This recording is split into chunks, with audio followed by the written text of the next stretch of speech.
Shalom, selamat pagi. Selamat bertemu kembali dalam program kita membaca Alkitab setiap hari. Pagi hari ini kita masuk dalam episode 22 Maret. Saya mengajak kita Bapak Ibu sekalian, mari kita terus ikuti pembacaan Alkitab kita. Mari kita arahkan hati kita ini untuk terus bertumbuh di dalam firman Tuhan. Amin. Sebelum kita lanjutkan, saudara kita mari berdoa bersama.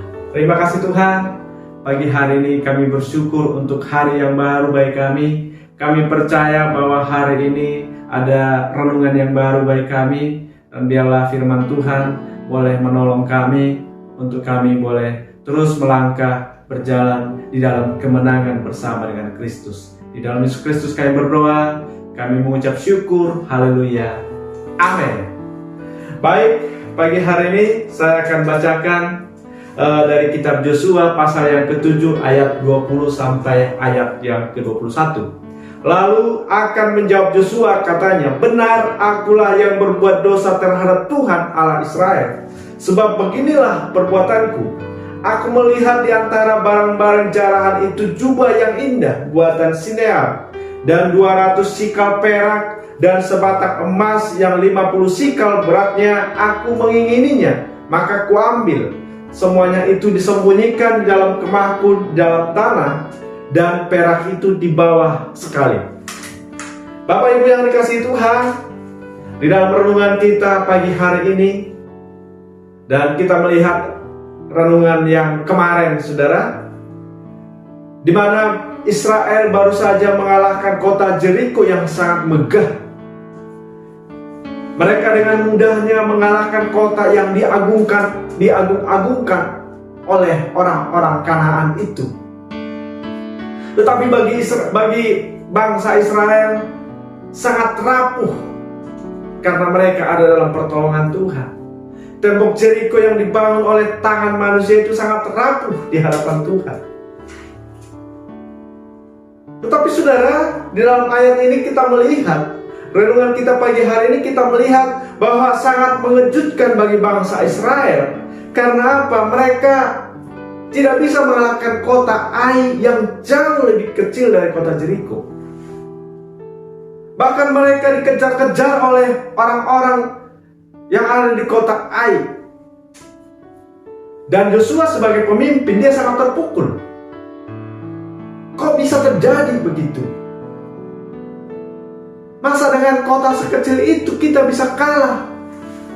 Sementara kota yang jauh lebih besar dengan mudah kita kalahkan. Sampai Yosua meratap. Yosua pasal yang ke-7 ayat yang ke-8 dikatakan, sampai ayat yang ke-9, oh Tuhan, apakah yang akan kukatakan setelah orang Israel lari membelakangi musuhnya? Apabila hal itu terdengar oleh orang Kanaan dalam seluruh negeri ini, maka mereka akan mengepung kami dan melenyapkan nama kami dari bumi ini. Dan apakah yang akan kulakukan untuk memulihkan namamu yang besar itu? Yosua meratap. Yosua kecewa. Yosua merasa ditinggalkan Tuhan. Kok bisa terjadi begitu? Di ayat yang ke-6 juga dikatakan di dalam kekecewaan itu, Yosua mengoyakkan jubahnya dan sujudlah ia dengan mukanya sampai ke tanah di depan tabut Tuhan hingga petang. Bersama dengan para tua-tua orang Israel sambil menaburkan debu di atas kepalanya. Yosua datang kepada Tuhan. Dia sujud seharian sampai petang, dikatakan saudara. Dia sujud di depan tabut Tuhan. Kok bisa terjadi? Yosua yang sangat peka dengan suara Tuhan, yang sangat peka imannya, dia memilih untuk bersujud di hadapan Tuhan. Yosua sangat yakin tidak mungkin kalau Tuhan berperkara turut berperkara, tidak mungkin kami bisa kalah. Dan Yosua, dia bertanya kepada Tuhan, dia berpuasa bersama dengan para tua-tua. Dan akhirnya Yosua pun mendapatkan jawaban. Kenapa kekalahan yang memalukan itu bisa terjadi? Saudara yang dalam Tuhan, ketika kekalahan kita sedang mengalaminya, Ya mungkin juga dalam perjalanan hidup kita, setiap kita pernah mengalami itu. Tetapi apa yang kita lakukan? Apa yang kita perbuat?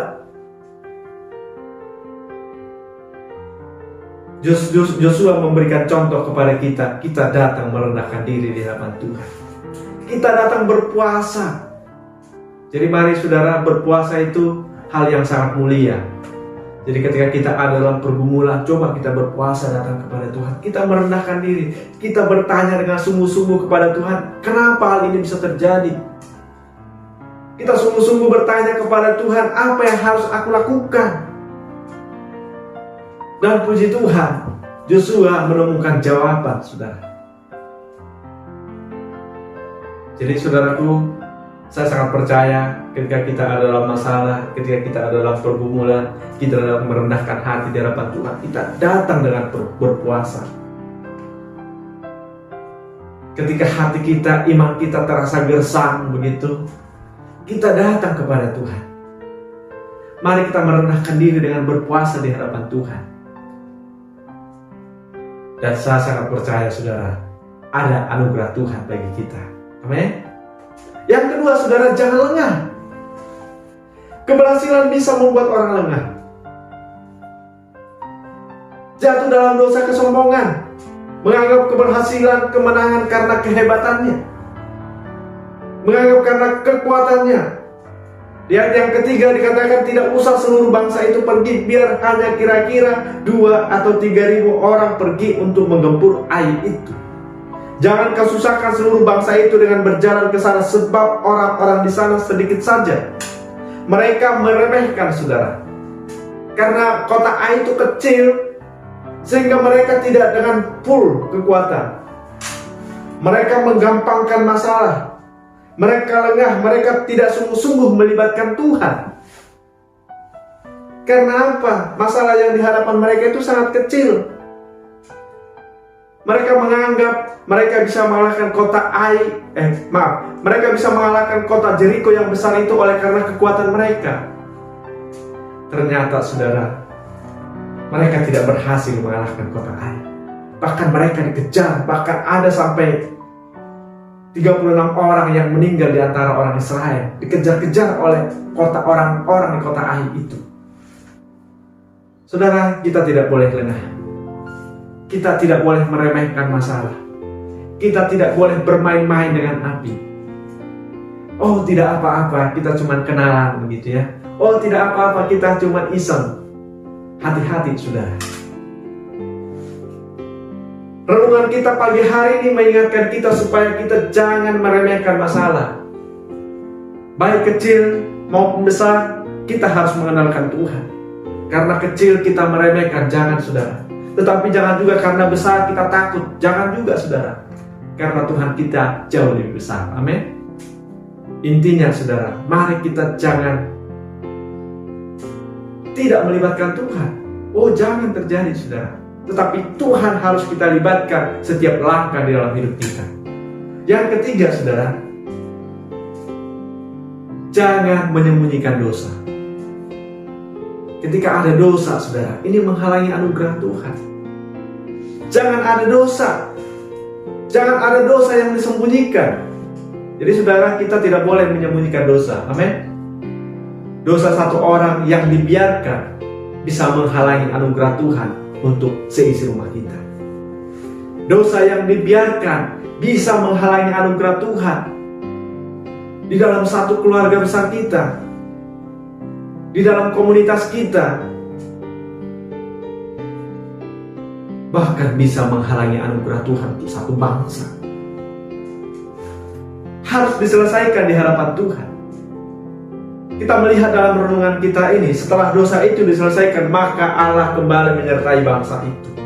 1 Yohanes 1 ayat yang ke-9 mengatakan, jika kita mengaku dosa kita, maka Ia setia dan adil, sehingga Ia mengampuni segala dosa kita dan menyucikan kita dari segala kejahatan. Kuncinya apa saudara? Mari kita selesaikan di hadapan Tuhan. Mari kita mengaku. Kita melihat di sini akan mengakui dosanya setelah ada pengadilan rakyat. Jangan setelah ada pengadilan baru kita mengakui. Kalau setelah pengadilan dilakukan, maka hukum akan ditegakkan, saudara. Hukum ditegakkan terhadap Akan, sehingga dia harus dimusnahkan. Dia harus dilenyapkan. Jangan sampai hal itu terjadi. Tetapi sebelum kita sampai ke pengadilan Tuhan atau pengadilan manusia, alangkah baiknya dosa itu kita selesaikan. Amin. Apapun resikonya, saudara. Satu hal yang Tuhan janjikan, kalau kita mengaku dosa kita, Ia setia, Ia adil, Ia akan mengampuni segala dosa kita. Amin. Jadi saudara, menyembunyikan dosa menghalangi anugerah Allah. Menganggap enteng masalah juga menghalangi anugerah Allah. Ketika kita sudah menyombongkan diri, saudara, menganggap kita sudah hebat begitu, itu juga menghalangi anugerah Allah. Jadi mari kita dengan rendah hati di hadapan Tuhan. Mari kita tetap berjaga-jaga. Mari kita jangan menyembunyikan dosa. Mari kita selesaikan di hadapan Tuhan. Amin. Demikian renungan pagi hari ini bagi kita. Tuhan memberkati. Kita berdoa. Terima kasih Tuhan untuk pagi hari ini. Renungan yang baru boleh kami dengar hari ini. Tuhan memberkati firman-Mu. Roh Kudus memberkati firman-Mu. Dan biar kami boleh terus bertumbuh dalam firman-Mu. Di dalam Yesus Kristus kami berdoa. Haleluya. Amin. Terima kasih. Selamat pagi. Selamat beraktivitas. Tuhan Yesus memberkati kita. Shalom.